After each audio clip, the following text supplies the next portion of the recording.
I'm very glad to be here because I've had a long association with AFOT, actually, part of that being old. I go way back to the Ralph Rock days, way back to the time when it wasn't quite when it was founded, but it was something very close to it. And I've always had great respect for the organization, and I'm very glad that you invited me here this evening. I'm speaking about a topic that is unhappy. One of the things about being a historian who studies demography, who studies population, and who works in the Middle East is that you are always talking about people killing each other. Because that's what moves population too much. And in fact, it may mean that I have a certain ghoulish streak in me in studying all of this kind of thing. But it does also mean that if you study that, you're never out of work in the Middle East. There's always something in the Balkans and the Middle East that goes on that is going to be a problem. But this is a very little known situation. What happens in the Balkans, in the Balkan Wars, is one of the worst things that's ever happened in human history. And it's one of the things that is very little known, unfortunately. The standard story of what happened in the Balkans in the Balkan Wars of 1912 to 1913, the standard story that you will read in any number of books is that there was a large Christian majority in what the Ottoman Empire was in the Balkans, that it was ruled by a foreign Muslim minority, the Turks, and that the Balkan Wars were the noble battles of small countries that were fighting against a large empire. In fact, the Balkan Wars were wars of aggression and wars against majority rule. The problem, however, actually began in 1878. Despite its size, obviously large, despite the size of the Ottoman Empire, it actually, in terms of its people, its population, and its population per square kilometer, it was a small country. The Ottoman Empire was much smaller than its opponents, whether you count Austria or Russia or Great Britain or any of the major countries of Europe or America. The Ottoman Empire was a much smaller place. What can smaller countries do when they're fighting larger enemies? Well, basically they only have two choices. One of them is to go on the defense, and the other one is to have allies. Large, potent allies, hopefully.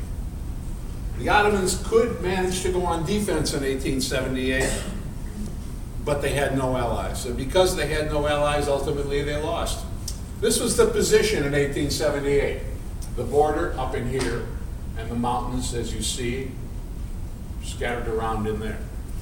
In 1878, the Ottomans had a strong defensive line in the Balkans that stretched over the Balkan mountains and meant that while they couldn't necessarily keep people like Russia, with the aid of Romania, from coming down this way and this way, they could make sure, at least they could stop for a long time, the enemy from going through here with various fortresses and especially with simply the mountain chain of the Balkan mountains to keep them from going through there.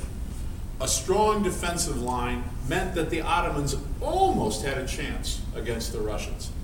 But because the Russians were so much more powerful, the Russian army was so much larger, the Russians had a more advanced military equipment, because of all that, the Russians did manage to win.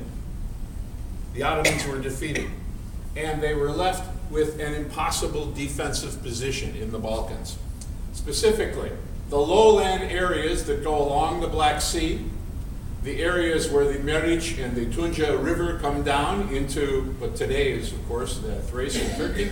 And over here, the river areas that go down from Niš, from the area called Niš, which was taken by the Serbs in 1878, and down here from Bulgaria down into the area that today is northern Greece. Now, all of those areas were places where the Ottomans would have to defend in relative lowland and areas that were very difficult to defend. The military position was, in essence, impossible. And if we look at the history, we realize that it is that military position that decides everything.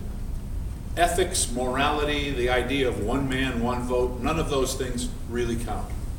If they did, if they did, you're looking at what the population of the Ottoman Empire by religious group was before the wars.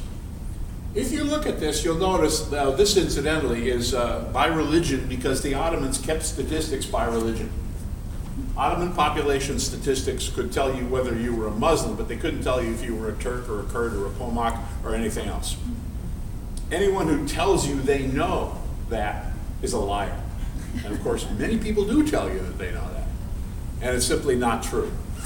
But what is true is these are areas that are taken by the major population, by the largest population in a district, because we have statistics down to the district level. And as we look at this, we see that what you have here is you have a majority of Bulgarians, at least a plurality of Bulgarians, in this central area. In the area down here, you have Greeks. In the area here, you have Greeks, and up here, Serbs, and of course in Montenegrin, basically Serbs as well, you have some people that go along there.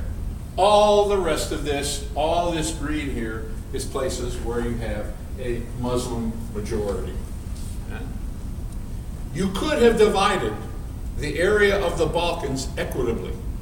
If you were to divide it so that there were at least 3 Muslim lands, this would be Albanians, oops, no, this would be me messing up, sorry. This would be Albanians over here and Bosnians, and down here you have Turks, and up here you have Turks. You would have Bulgarians in the middle, you'd have some Greeks over here, and Serbs would be almost nowhere. We're going to see the Serbs are the people that get the most land and they're the people with the lowest population. What actually happened was quite different. What actually happened in the Congress of Berlin that ended the 1877-78 war was the Bulgarians had this territory and this territory, which was a separate place called Eastern Rumelia, which is still part of the Ottoman Empire. And independent Bulgaria had more Muslim territory per square inch than it did Bulgarian territory. The area taken by Romania up here was overwhelmingly Muslim before the wars. Bosnia, as you know, was taken over by the Austrians. The problem with having the wrong size fingers is I keep on pushing the wrong button. Oh, there we go. Okay. In fact, I'm just going to put my hands, I think, from now on. As you can see, the division that was made was in no sense equitable. It wasn't simply the Muslims that had their land taken away, but also the Bulgarians suffered quite a bit, because this land, even though you can't see it on a map, this is the heartland of the Bulgarians. This is where the Bulgarian Exarchate, the leadership of the Bulgarian church, all lived in a place called Ohrid, which is close to a monastery. This is an area that was basically largely Bulgarian. The Bulgarians ended up not getting the land that was primarily theirs, but they did get the land that was primarily Muslim. There was no justice then for the Bulgarians, but especially no justice for the Muslims.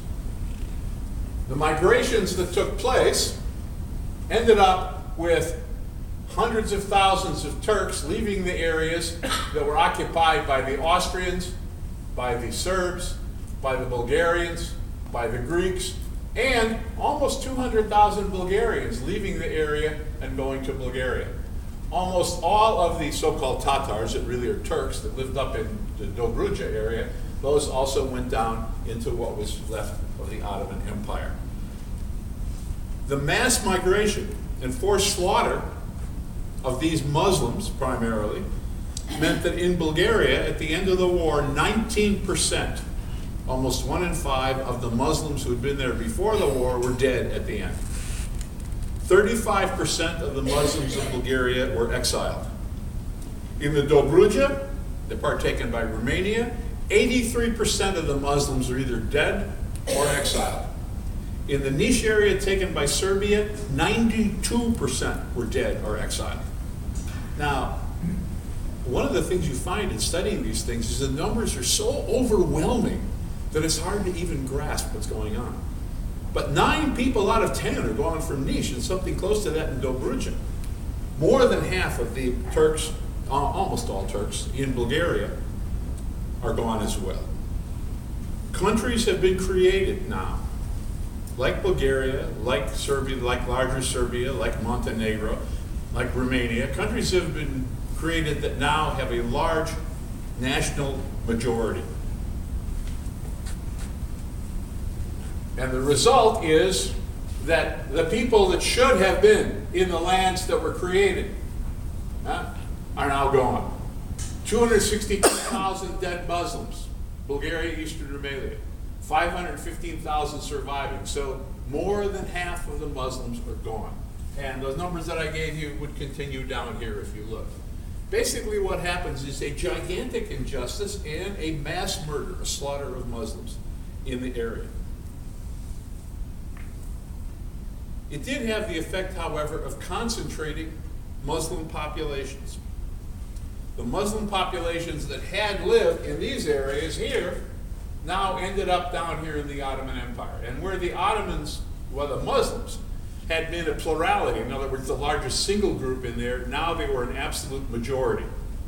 In what was left of the Ottoman Empire down here in Europe, Muslims were approximately 51% of the population, as we'll see. This was a major change. The Turks learned a lesson from this. They learned a lesson that conquest by other powers in the area, that conquest didn't simply mean losing land, it also meant mass murder of the Muslim peoples. The situation before the war. These are the populations. I won't go into all of them, but the black, the large actually, it's very dark green, population are the Muslims. Over here you have Armenians, and over here you have Bulgarians and Greeks. As you can see, there is no province in the Ottoman Empire where Muslims are not a large majority, except for way over here in Albania. All of these territories here indicate that this is a Muslim land. This is a land where the large majority of people are Muslims. In fact, of course, most of those Muslims in the whole northern area, from here all the way over to here and just about to there, they're all Turks. Arabs down here, obviously. Kurds over here, Albanians over here. But trying to divide those people up and saying, well, they're not all one people, they're Turks and Kurds and Albanians and all that, that's nonsense. If people had a choice, if they had a choice between who was going to rule them, other Muslims, Turks, or they were going to see what happened to them when the Bulgarians came in, or the Greeks, or the Serbs, which do you think they would have chosen? Basically, this was a Muslim land. It was not to remain that way, unfortunately, for the people that lived there. If you look at the population of Ottoman Europe, you'll notice that the Muslims are by far the largest group. 51% of the population in 1911. I'm not including Istanbul, but that wouldn't have changed this at all. If you look at the numbers, you'll see that in the millions and millions of people that are around, the Muslims are the largest group. Now, this is something that is largely unknown in most of these standard books that are written on the area. People talk about, oh, the Greeks getting their land back, and the Bulgarians getting their land back, and the Serbs getting their land back. This is all wrong. The people living there are Muslims. Turks in the east, Albanians in the west. And people say, well, this wasn't really their land. Well, it is true. It is true that these people were not Muslims, were not Turks and such for forever. They hadn't gone back to Adam and Eve, but they had been there for 4 or 5 centuries, which is long enough to call a place home.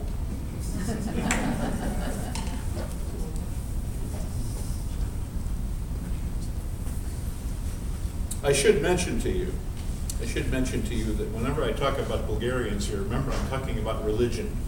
Many of these people that are called Bulgarians actually would not think of themselves today as Bulgarians, but they think of themselves rightfully as Macedonians. And so Bulgarian numbers tend to be inflated. The Ottomans, when it came to the enemies that were around them, the Ottomans were encumbered by the fact that their borders were so bad, but also because they had to divide up the armies that were facing their enemies. Over here, as you can see, we have the Russian border. Down here, we have Iraq, we have Syria and the Palestine border, and of course you can't even see it, but down here in Yemen there are quite a few too. Notice how here you have the First Army and the Second Army. There is not a unified command in the Balkans.